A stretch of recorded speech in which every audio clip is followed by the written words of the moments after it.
नमस्कार मंडळी, ऐका हो ऐका या मराठी पॉडकास्ट कट्ट्यावर मी अमोल माळी आपले स्वागत करतो. अर्थनीतीच्या मागील भागात आपण सेव्हिंग आणि रिटायरमेंट प्लॅन याबाबत माहिती घेतली. आजच्या भागात रिटायरमेंट प्लॅन विषयी आणखीन काही बाबी समजून घेऊया. पहिली नोकरी, पहिला व्यवसाय, पहिलं उत्पन्न जेवढं महत्वाचं असतं तेवढंच महत्वाचं रिटायरमेंट किंवा निवृत्ती असतं. रिटायरमेंट प्लॅनिंगचं महत्त्व आपल्याला लहानपणापासूनच ऐकायला मिळतं. लहानपणी आपण मुंग्या आणि नाकतोड्याच्या गोष्टीतून ही बाब समजून घेतली होती. आठवली का ती गोष्ट?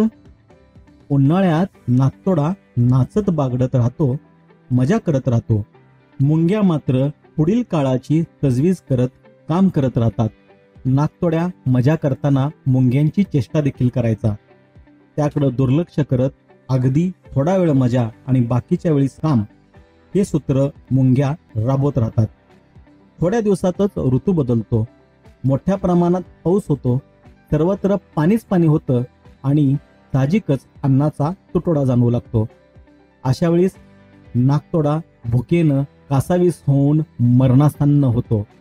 दुसरीकडं मुंग्या मात्र अत्यंत निवांतपणे तजवीज केलेलं अन्न खात अगदी निवांत राहतात. या गोष्टीचा साधा सरळ अर्थ आहे. मौज मजेच्या म्हणजे तारुण्याच्या काळात म्हातारपणाची तरतूद करणं अत्यंत गरजेचं असतं.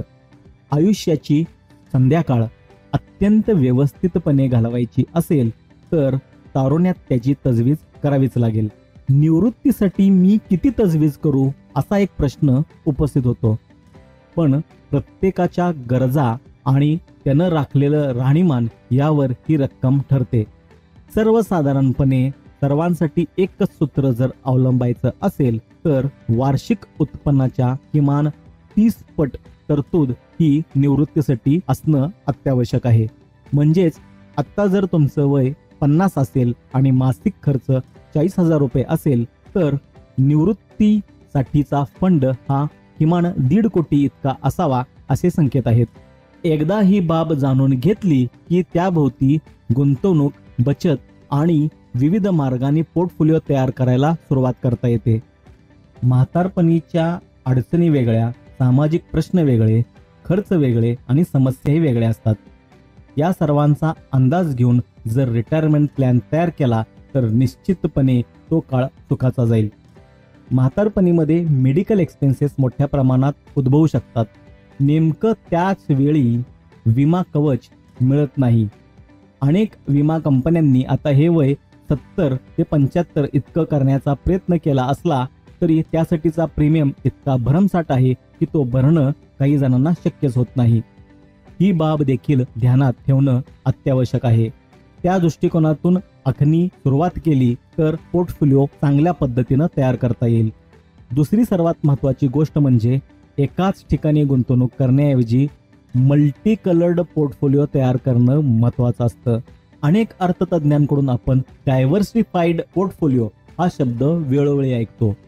डायव्हर्सिफाईड पोर्टफोलिओमध्ये ठराविक रक्कम शेअर बाजारात, ठराविक रक्कम बँक एफ मध्ये, ठराविक रक्कम ॲसेट क्लासमध्ये, ठराविक रक्कम PPF मध्ये, ठराविक रक्कम सरकारी बॉन्डमध्ये, ठराविक रक्कम ETF मध्ये तर इतर रक्कम वेगवेगळ्या ॲसेट क्लासमध्ये गुंतवणं महत्त्वाचं ठरतं.